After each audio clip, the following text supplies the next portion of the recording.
পয়সা পারলাম আমি বক্তৃতা দিব না। ধন্যবাদ আপনাকে। কেন এটা হবে? আমাকে আমার ন্যায্য অধিকার দিতে হবে কথা বলার জন্য। জনাব মোহাম্মদ সেলিম ভুঁইয়া, জনাব মোহাম্মদ সেলিম ভুঁইয়া, আপনার সময় 6 মিনিট। ধন্যবাদ আপনাকে। মাননীয় স্পিকার, আমি আজ বক্তব্য দেব না, এই জন্য দিব না, আমি হলাম শিক্ষক। 46 বছর যাবৎ আমি শিক্ষকতার পেশায় আছি। আমার কাজই বক্তৃতা দেওয়া। আমারা দেন 6 মিনিট, আর অন্যদের দেন 10 মিনিট 12 মিনিট। এই প্রতিবাদে আমি বক্তব্য দিলাম না। একটা পয়েন্ট। আরেকটা পয়েন্ট হলো যে এখানে আমার সিরিয়াল ছিল, আজকে দেখেন 8 নম্বরে। আমি মাননীয় প্রধানমন্ত্রীর আগে যদি 8 নম্বর সিরিয়াল তারা ঠিকমতো রাখতো, আমার বক্তব্য মাননীয় প্রধানমন্ত্রীর সামনে হইতো। এখান থেকে আমাকে বঞ্চিত করা হয়েছে, এই জন্য আমি বুঝতে পারলাম আমি বক্তৃতা দিব না। ধন্যবাদ আপনাকে। মাননীয় সদস্য, আমরা আপনাকে বক্তব্য দেওয়ার জন্য অনুরোধ জানিয়েছিলাম বা জানিয়েছি। দেওয়া না দেওয়া it's up to you, it's your freedom. But টাইমের যে বিষয়টা সেটা আমাদের তৈরি না। মাননীয় ট্রেজারি বেঞ্চের চিফ হুইপ তিনি সময় এবং সিরিয়াল করে দেন, সেই হিসাবে আমাদের এই বেঞ্চ থেকে আমরা চলি। আপনাকে অসংখ্য ধন্যবাদ।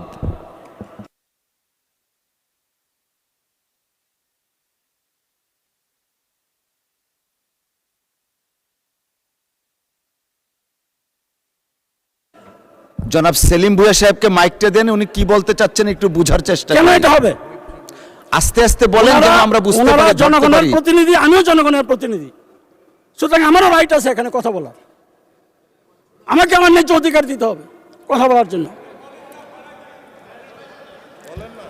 মাননীয় স্পিকার, আজকের এই মহান মাননীয় সদস্য, আপনি কি বক্তব্য দেওয়ার জন্য প্রস্তুত দিতে চাচ্ছেন?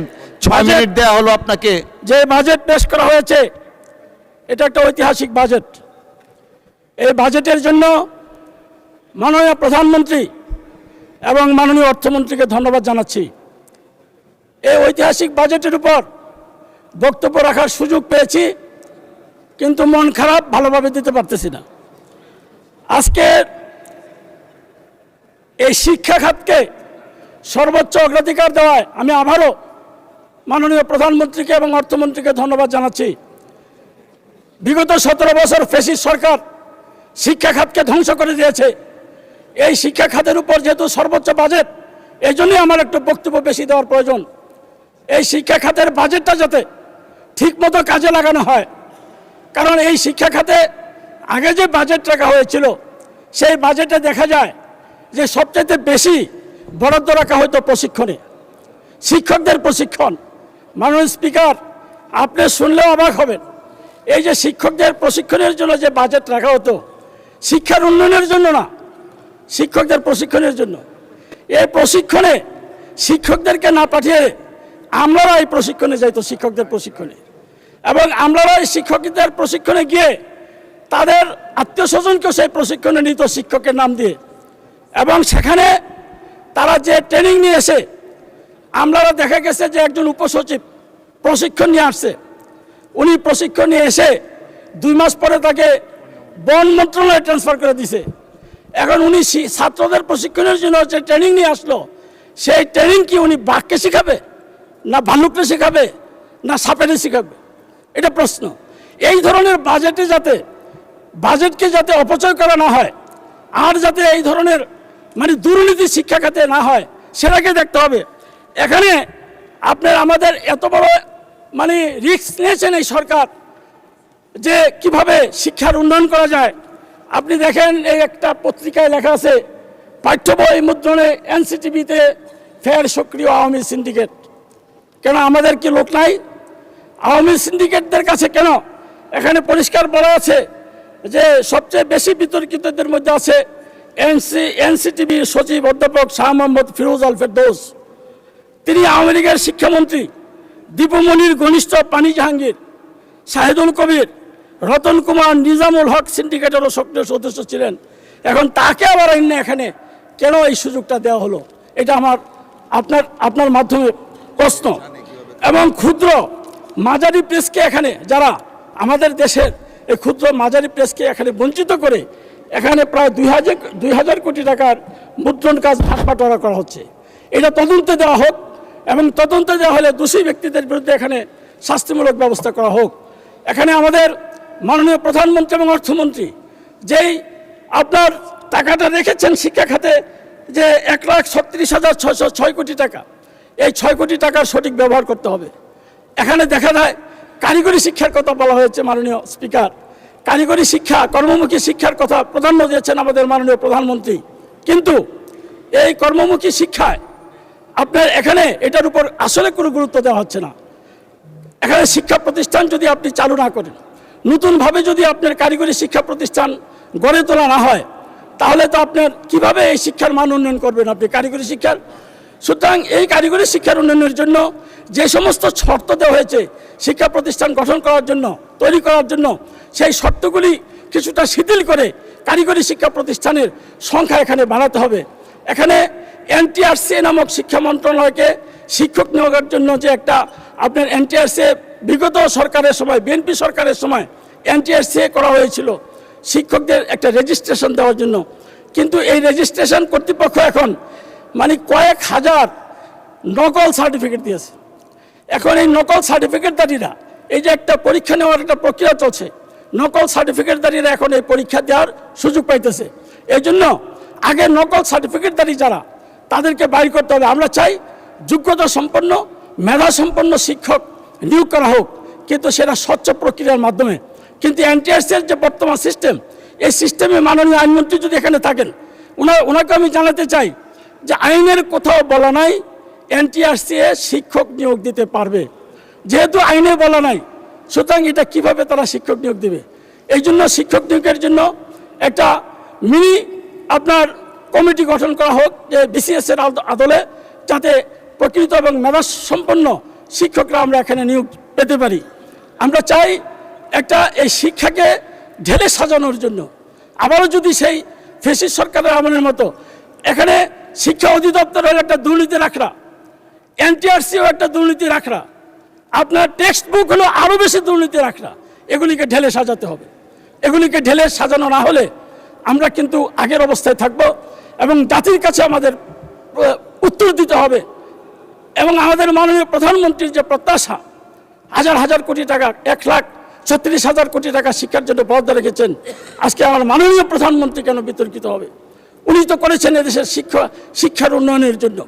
সেই জন্য আমি চাই যে বেসরকারি শিক্ষকদের যে চাকরি জাতীয়করণ, আমাদের মাননীয় একজন সংসদ সদস্য বলেছেন, এটা কিন্তু 2010 সনের 12ই মে চিনমূর্তি সম্মেলন কেন্দ্রে তৎকালীন বিরোধী দলের নেত্রী, সাবেক প্রধানমন্ত্রী আমাদের মা মরহুমা বেগম খালেদা। মাননীয় সদস্য, আপনাকে আরো 3 মিনিট সময় বৃদ্ধি করা হলো। আমি যদি সরকার গঠন করতে পারি, এদেশের শিক্ষকদের চাকরি জাতীয়করণ করব।